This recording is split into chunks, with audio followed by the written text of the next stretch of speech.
Hi, I'm Ben McAdams. You're listening to Both Sides of the Aisle. I represent the political center. You're the political center? I'm the political center. We're thrilled to have you. I'm joined by John Dougal on the right. Hey, great to be with you. Welcome back, Ben. Thank you. And Shireen Gorbani on the left. Thank you for stepping in. Natalie is busy with work today, and though I know we're all busy people, we're always thrilled when you're able to spend a little time with us. Well, and we've got an animated group tonight. Yes, we do. So, yeah, great to be with you all. Thanks for the invitation. We all survived the holiday. Yes. Holidays over. Stop wearing white, I guess, right? I guess. Since Labor Day is behind us. Yeah. I mean, I know this is a radio show, but you both look very summery still. And beautiful gingham, like a blue check. It's wonderful. It's very summery. It says the summer. With blue jeans, we got the memo. Yeah. Getting the last throes of summer, getting the most out of it as we can. Yeah, that's right. School's back in session and things are, Congress school's been in session for like weeks and weeks. In Utah, but Congress is back in session. That's the worst part. Yeah, right? So as a former member of Congress, what are you noticing? What did you do during August recess? Was it milk and cookies and a blanket? We had a great vacation. We went to the Dalai Lama's 90th birthday party in India. So that was a part of my summer vacation. I was in Washington last week. I'm doing some work with the city of Annapolis. So Washington, I was actually just in Washington in transit to Annapolis. But while I was there, I had dinner in D.C. and with friends. Yeah. And, true to... Did you feel extra safe? Well, there was National Guards members patrolling the streets of Washington, D.C. I'm always grateful for our men and women in service who put their lives on the line to keep our country safe. But it was kind of heartbreaking to see in our nation's capital. I've spent a lot of time in Washington. I always feel pretty safe. Like any city, you're going to have crime, but I've always felt pretty safe there. But seeing those men and women in service patrolling the streets of Washington D.C. with military rifles was actually had the opposite effect. It reminded me of when I was in Nicaragua. And do you feel more safe seeing armed military or less safe? Yeah, I think it's a very serious question. I, of course, find it to be just, for me, we're kind of all frogs, right? And the water is coming to a boil. And it just seems like every turn, adding military rifles to these individuals is an escalation. Talking about now deploying troops to Chicago and other cities. And to be clear, Washington, D.C. is at a 30-year low for violent crime. So there is a national trend that is bucking the justification that's being used for the deployment of these kinds of resources. And I recently also saw that a judge has ruled that the L.A. deployment of the National Guard broke the law, that this was an absolutely illegal act by the Trump administration to use the National Guard in this way. But I know that you don't love it either, John. I don't love what I consider the misuse of the National Guard, out there planting flowers and cleaning up trash. I don't think that's what they enlisted for. But this is an issue that I think is winning for Trump. So many Americans across this country do not feel safe. And they feel over the last few years that, especially in the bigger cities, things have run amok. And so he's getting, attention. And poll numbers, I think, are favorable for him on this topic. Yeah. And so he's going to double down and keep going down this path because he wins. I think that's probably right. I know as a former mayor myself, like any crime, you can sit and tell somebody who's a victim of crime that the statistics are good. The crime is low in that. But if you've been a victim of crime, it doesn't matter what statistics say. And so I think that's right. I think he is winning on the politics of it, but that doesn't make it right? I mean, it was to see the birthplace of democracy having armed military on the streets was a little bit heartbreaking to me. And, I was always grateful as a mayor for any support we could get for making our community safer, for protecting victims of crime, for stopping, one crime is too many. So, I would look for that support, but I don't know that planting flowers and patrolling our national monuments really wasn't fighting crime. So let me ask you a question. I mean, I think the average American, they think of Chicago as a crime-ridden city. Okay? What is the governor of Illinois saying? How would you respond to him? Anytime there's a crime, it's too much, and people don't feel safe in some of our cities. But if you look at, this is not about fighting crime. If the Trump administration was serious about reducing crime in major cities, well, you can look at where crime is out of control. it's places like Mike Johnson's district, right, has more crime than you see in Chicago.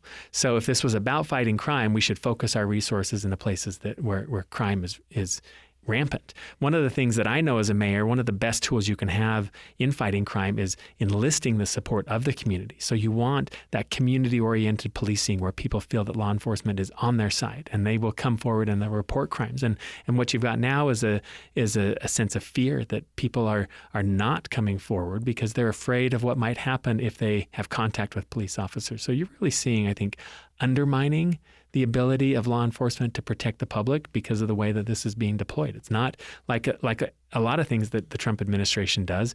It is, I like to quote Arthur Brooks, who says that President Trump is oftentimes the wrong answer to the right question. Yeah. The right question is, what are we going to do about crime in American cities to make people feel safe, people who don't feel safe? I'll tell you what the wrong answer is sending our honored men and women in the National Guard, who I have the deepest respect for, to plant flowers and scare people. Yeah. I mean, so just to be clear, the cost on this is estimated to be about $1 million a day. If the concern is homelessness, you know what you could do with $30 million to address homelessness. The longer this goes on, the amount of dollars that are being spent to deploy the National Guard versus the actual investment that it would take to address some of these really complicated and complex questions is just so upsetting to me. It's just a complete waste of resources. And then I also think that it does feel like something that we see in dictatorships. Like, it is not how I want to live our lives here. But you mentioned violent crime. We saw some really disturbing stats on domestic violence and the role that plays in violent crime. Did you want to tee that up? Yeah. So, and this is Utah news, right? So this was talking about that if you are a Utahn, the number one cause of homicide in Utah is domestic violence. Right. How scary is that? And, we had, I want to just pause for a second and a somber note and note that the 2 police officers in Tremonton who were killed in responding to a domestic violence call. And, again, as a mayor, so much respect and gratitude for our men and women in blue who keep our community safe. And, my heart broke when I heard that 2 police officers had been killed. But then if you read the tragic circumstances about what happened there and just following the news about their funerals and the loved ones they leave behind, so tragic. It's so tragic. It's also, I think in the aftermath of the killing of George Floyd and the way that people talked about traffic stops and all of that, there was a sense that was a particularly dangerous place for the public and law enforcement. But really the most dangerous response that law enforcement provides in our communities is to domestic violence calls, often because behind basically every door in America, right, we have a proliferation of access to weapons. And that, made it heartbreakingly easy for that situation to end the way that it did. And it makes domestic violence so deadly in our state and in this country. Yeah, when you have family members that are public safety, first responders, whether it's police or fire, you always wonder if they're going to come home. Right. Mm-hmm. What are they going to see? What incident is going to happen? And are they going to come home safe? And you usually are seeing, unfortunately, people in their worst situation, their worst case. You're not seeing them at their best case. You're unfortunately responding to situations where people are in their worst case. And you look and you wonder, what is it that causes so much domestic violence? Way too much. And then it erupts into this kind of violence and this kind of tragedy, not just, for the family that were, victimized, but also for these officers that were killed, the family members and so forth that will suffer for years and years as a result of this tragic incident. Yeah. And I mean, I think you would know that I would plainly say that our preference for guns in this country is part of this equation. But it's really frustrating to me to see this administration take this tack on crime while fundamentally choking off many of the social supports that are critical when you think about things like the kind of strain that organizations like Homeless Services or the YWCA or the Utah Domestic Violence Coalition, all of these organizations across our state are facing a reality where federal funding is gone or significantly reduced. And so all of the answers, I think, that could be promoting or creating safer communities are being stripped away by this administration. And this is where you and I would disagree, because I don't think it's the role of the federal government to be deploying whatever financial resources might happen to these communities. It's for the communities, whether that's cities, counties, the state, to step up and take responsibility for these type of activities and try and work to deal with it rather than being at the whims of whatever might happen in Washington, D.C. I hope your fellow lawmakers, well, former fellow lawmakers are listening, because I do think that the state has a huge opportunity and a call to step up here. I frankly just don't see it happening. In so many cases, you see that there's, the reason that President Trump maybe is winning on some of these politically is because there is a concern about crime. And people do fear for their safety in some of these places. Whether it's statistically justified or not, people fear for their safety. And oftentimes, though, the response, this is where I think it matters that you have somebody who understands how to get to the root cause and to have an impact, an effective impact. Because what we're seeing right now is maybe a response to a legitimate concern, but the response is not one that's going to make people safer. It's not going to make our community safer. It's not going to make the lives of the men and women in law enforcement and first responders and our National Guardsmen safer. It's not going to have the intended effect. I want to maybe draw it to go ahead. Ben, this is what I've talked about in the past. TSA at the airport, is not about safety. It's about security theater. It's about making you feel like the federal government is doing something. I don't think it's actually making us safer when we're flying. And so this is one of the things I think, from my perspective, as you're talking, too often the government, especially the federal government, wants to show that it's doing something rather than actually solving the problem. Yeah. Well, I think, in the second segment, I'd like to talk about some other things that maybe are having the opposite effect, like tariffs. So for now, you're listening to Both Sides of the Aisle. I'm Ben McAdams with Shireen Ghorbani and John Dougal. Stay tuned. You're listening to Both Sides of the Aisle on Utah Public Radio. We love to hear from listeners like you. If you would like to send us a comment, email bsotapodcast@gmail.com. That's bsotapodcast@gmail.com. Thanks for listening. Shireen Ghorbani on the left. John Dougal on the right. And I'm Ben McAdams in the political middle. You're listening to Both Sides of the Aisle. Well, you weren't here, but just recently we had the opportunity to discuss our President Trump basically with open arms, inviting Putin onto American soil, which I felt like was a big shifting. I think we agreed that this was a real shift in... and I was okay with him welcoming me here, but Putin wins by delaying, by stalling. And to me, my concern is this is just a stall tactic, which I think we're seeing today. Yeah, I think it also legitimizes an authoritarian leader. What are you noticing in this kind of international space? I mean, first of all, obviously very concerning that we've legitimized this dictator who has literally murdered people who are political dissenters, and what we've done to legitimize that, to make no progress on the Ukraine war. But the other thing that's happened this week is, over the last month, Trump announced a 50% tariff on India and a similar tariff on Brazil, right? Right. And this is not oriented toward global trade. It's punishing India for buying gas fuel from Russia, right? But we're punishing India worse than other people who are also buying gas and fuel from Russia. Brazil, because Trump is mad that they are prosecuting Bolsonaro for his attempted coup in Brazil, and settling a score on behalf of one of his friends in Brazil. But look at what's happening here. Is we saw this week a summit where President Xi Jinping, together with Putin and Modi of India, together forming this coalition. So we are pushing, and India has been a longtime friend of the United States. As I mentioned earlier in the show, I was in India this summer and spent time traveling through the country. India has been a longtime ally and friend of the United States. One of the world's most populous countries, an economic powerhouse. Brazil, also an economic powerhouse. That's where I served my LDS mission, was in Brazil. Yeah. Economic powerhouse, up and coming, incredible natural resources. And we are, through the ragings of our president, haphazard maybe at best, raging of our president, stoking this coalition of powerhouses that are finding comfort in the arms of Putin and Xi Jinping. What do you think, John? I agree a lot with what Ben said. I think America's strength comes from our influence internationally. And when we pull back from that, we become isolationists. Then it weakens our power and our influence. You look at these big countries, and whether they were trading partners, allies, whatever it might be in the past, when we start pushing them away, they're going to go to the arms of somebody else. Yeah. And to me, that's China and Russia. And that's not good long-term for the United States. Yeah. That's not good for what we might call the Western coalition. Right. And so we need to think about, what is it? I mean, I think we can be strong nationally and yet have powerful outreach to the international community without being in all these entangling alliances that George Washington talked about. But when we pull back and we become those isolationists, that's where I think we've got serious concerns. Well, and it's going to have long-term ramifications. I couldn't agree more. And I think this, layers onto the news that Trump halts almost $5 billion in foreign aid. There was the announcement that USAID under Marco Rubio is basically being shut down.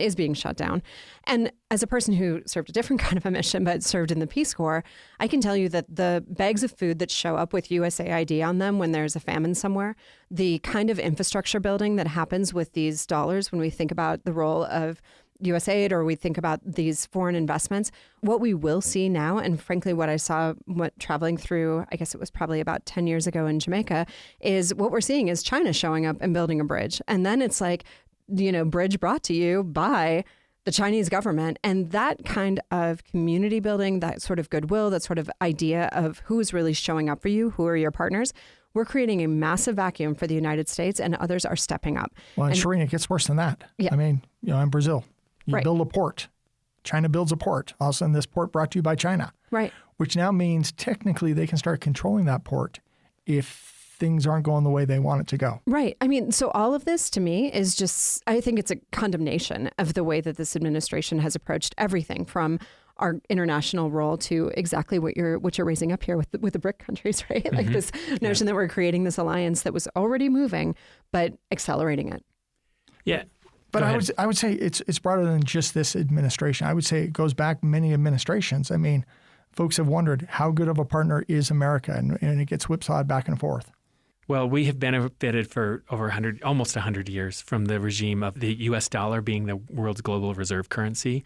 Instead of war, trade has replaced warfare, and the United States has benefited from being the global marketplace. Certainly I'm not opposed to looking at trade deals and making sure they're fair for the American people, but what the direction we're heading in is not going to be good for the American people. The tariffs, that we're bringing in, now let's make no mistakes, these tariffs are a sales tax on the American public. So when President Trump talks about billions and billions of dollars coming in from tariffs, he unilaterally opposed a pretty hefty sales tax, a federal sales tax on the American people that is going into the U.S. Treasury. And really at the detriment of the alliances that we have abroad, and people are finding, the hope. A well-crafted trade strategy would say we want American suppliers to diversify away from China and move to Vietnam and other countries that are. First of all, it's good to be diversified, but it's also going to be good for the global order. But what's happening is people are diversifying away from the United States, and so it might be a short-term win by placing a tax on the American people. But the long-term consequences are going to be very, very costly. Yeah. Well, we've talked about how difficult it is to rebuild the supply chain here in America, which I think is important to do. I think too often we've punished companies and pushed them away, but that's going to take a lot. And then just recently, Federal Appeals Court ruled, as I recall, 7-4, ruling that Trump's imposition of many of these tariffs were illegal or improper. Yeah. And therefore, I'm pretty sure that's going to get appealed to the U.S. Supreme Court, and we'll have to see what shakes out there. But basically, they said he exceeded his authority. Emergency Powers Authority. Yeah. Right? What's the emergency? IEPA was the trade law. So you happen to know a lot about federal politics because you did serve Utah in the United States House of Representatives. And we are now re-looking at the question about so many questions, but how gerrymandered are we? Yeah, I was going to say, your mental competence. Really? You did that? How do At least Shireen and I were lucky enough to lose. Yeah. Yeah, we did. We all share that, I guess, that we all have in one way or another sort of run for the seat, but you're the only one who made it out of all of this.